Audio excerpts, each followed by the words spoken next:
We saw my brother video when Hamas filmed him while telling him that his family was killed, picturing him grieving and mourning and asking for the Israeli government to bring them back.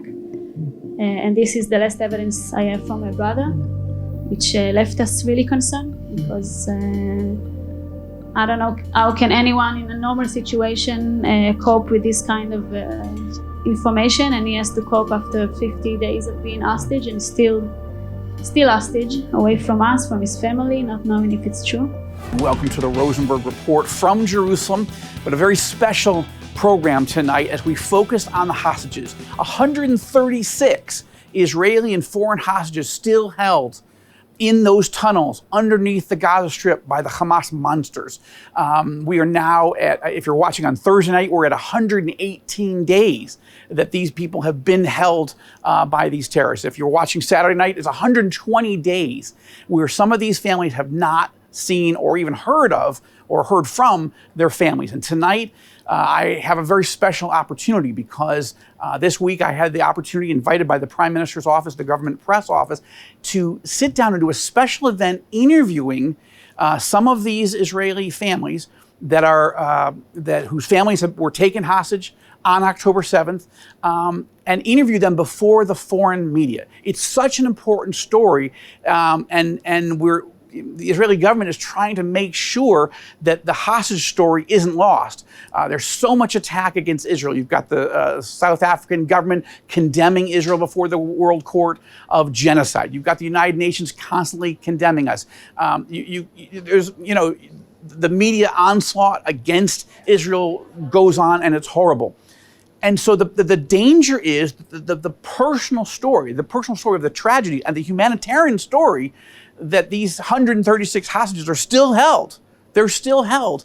And yes, it's true that this week there are negotiations going on in Paris between the United States, Israel, and the Qataris and the Egyptians, trying to figure out a formula by which Hamas might release some or possibly even all of the hostages. We are praying for that. But Israel's not going to surrender. The Hamas demand has been, hey, we'll release all the hostages as long as Israel leaves Gaza and lets us go back into power. That's not going to happen. But tonight I have an opportunity to interview several of these hostage families. Their stories are moving. They are powerful. You need to hear them. One of the families, I just want to let you know, you're going to hear from a father whose wife and two daughters were taken hostage on the 7th. Several other family members murdered. But by God's grace and a huge miracle answer to prayer, the wife and daughters were released. So we're going to hear from him tonight. We're also going to talk to the most famous family with the Bibas family, the aunt of two of the youngest hostages that are being held. One of them, Kafir Bibas, just turned 1 year old in those terror tunnels in Gaza, and so their story is extraordinary. Ofli Bibas, your family may be the most famous of, but there are many. But one of the things I think is important is that each of these families, every story needs to be told. Every story needs to be known. But yours is probably the most famous, or among them, because you're the aunt of two of the youngest hostages and the youngest in Kafir, these two beautiful red-headed children. Would you talk about your sister, your brother-in-law, these kids? What have you gone through? And I just want to give you an open-ended question there. Just to be correct, I'm your Dan's sister. Sorry. Yeah, sorry. Thank you. Shiri's sister-in-law. Sorry. Fir and Ariel's aunt.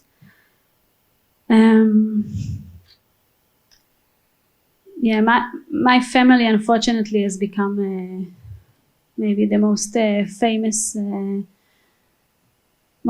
hostage from October 7th. Shiri's horrible picture being taken with the boys was one of the first picture published, I think. It was published as a picture, and maybe 2 hours later a video. When it was published about 2 hours after my brother sent me the last text. I was texting him while he was in the safe room. He told me they were inside with the kids. They were trying to keep them quiet, which was a hard thing to do because it was a 4 years old and a baby. He told me he can hear gunshots and screaming in Arabic, and he was terrified. He was ready with his gun. We later learned from hostage who was released that spent time with him that at some point he said goodbye to Shiri and the boys. He left them in the safe room and he went outside to try and fight the terrorists. Eventually going with them, thinking this way he will save his family. He couldn't believe, I think, like neither of us, that they will kidnap a baby and a 4 years old. For 3 days we didn't know what happened to my brother. And on the 10th of October, which was his birthday, a picture of him popped in an Arab news site, and we saw that he was taken as well, taken injured in his head. Up till now, we know nothing about Shiri and the boys, apart from what Hamas published of them being killed from an Israeli bombing. It was published almost, I think, two months ago now, at the last day of the deal. Yeah. And up till now, we don't know anything about their fate. None of the hostages being released has seen them at no point. And Yarden, we know he's been held in some kind of cage underground in a tunnel, complete darkness for days, just him and one more hostage. We know he suffered a lot because he was really worried about his family. He didn't know they were kidnapped. And we are talking about media, and I think what is unfortunately unique about this situation is that we as family discover almost everything we discover so far was through media. It's always one step before the intelligence can even come and tell us. So through the telegram, we saw my brother video when Hamas filmed him while telling him that his family was killed, picturing him grieving and mourning and asking for the Israeli government to bring them back. And this is the last evidence I have from my brother, which left us really concerned, because I don't know how can anyone in a normal situation cope with this kind of information, and he has to cope after 50 days of being hostage and still hostage, away from us, from his family, not knowing if it's true. And I think we all share the same feeling that the most difficult is just not knowing.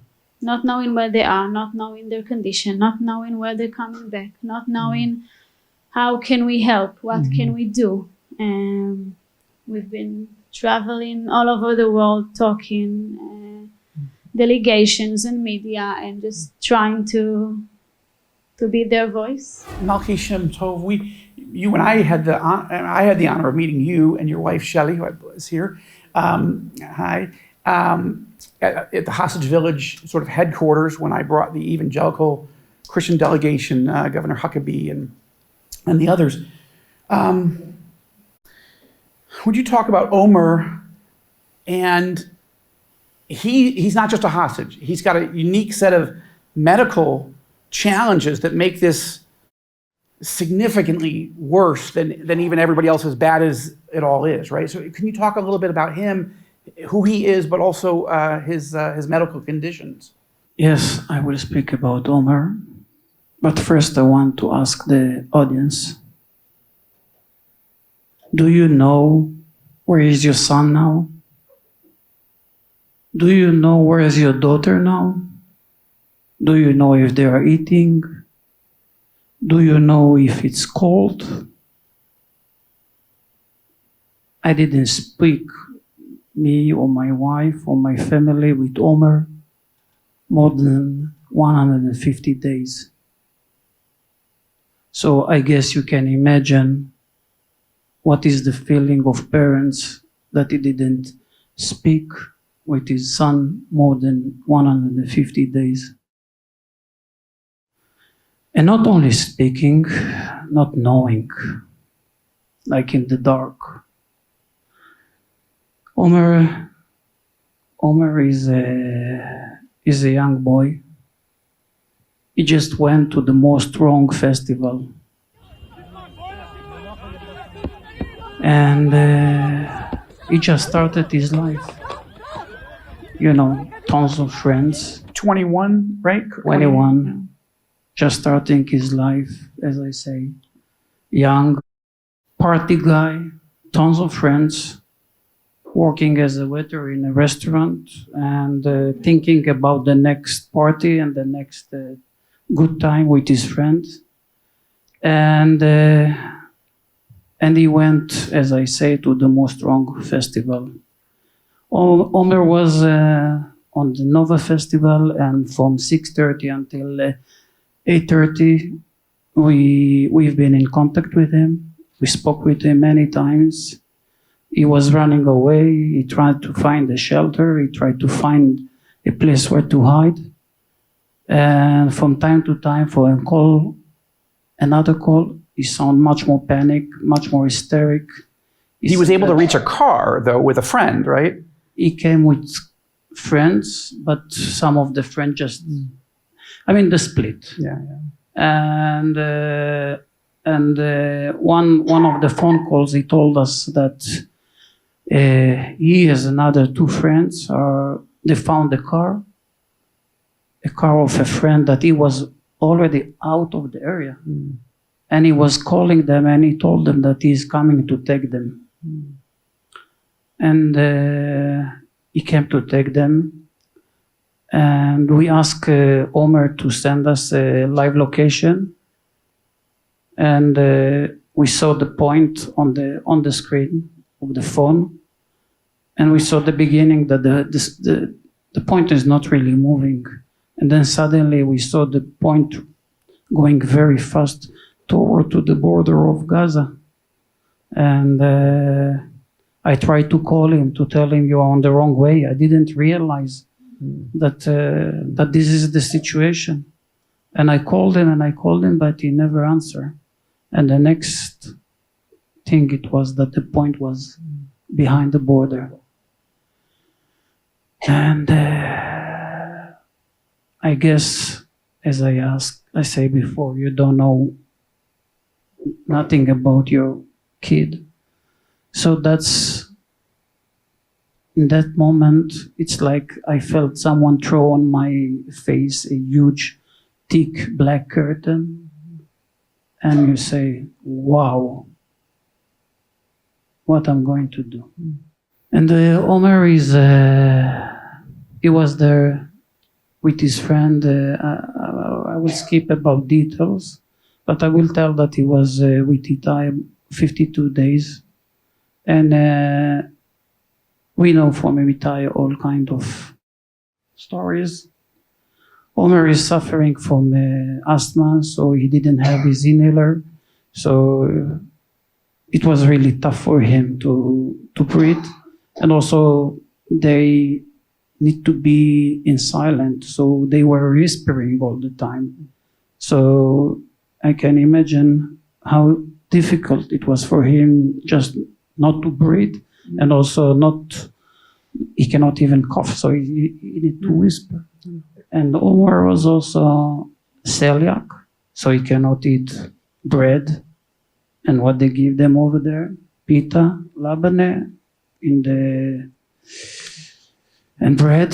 So he's eating what he's eating, his stomach itself. So we don't know nothing anymore after these 52 days that they've been together, and it's completely unknown. Thank you for sharing.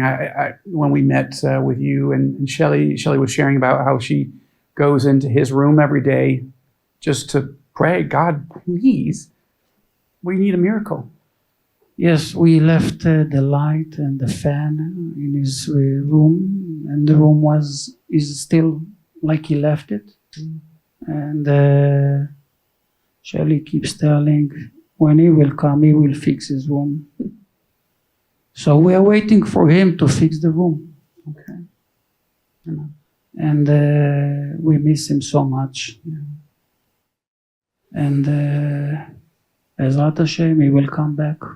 Yoni, I want to begin with you, Yoni Asher, because you're unique in this particular panel in that you suffered the horrors of October 7th with your family, but your family has been released. Would you just take a few minutes and share what happened for your family on that day, and how are they doing? What are they saying now that they're out? Like you said, my wife and two young daughters, Raz and Aviv, which are only 5 and 3 years old, from this January, were taken hostage on October 7th, and on November 24, they got back on the first deal at the first time. And the fact that I'm sitting here with parents and brothers of people that are still there, very difficult to me. On October 7th, my wife and two daughters were visiting their grandmother in Kibbutz Nir Oz. It was 5 p.m. Hamas released a video using TikTok. That video got to me, and on that video I witnessed my wife, my older daughter Raz, my young daughter Aviv getting kidnapped.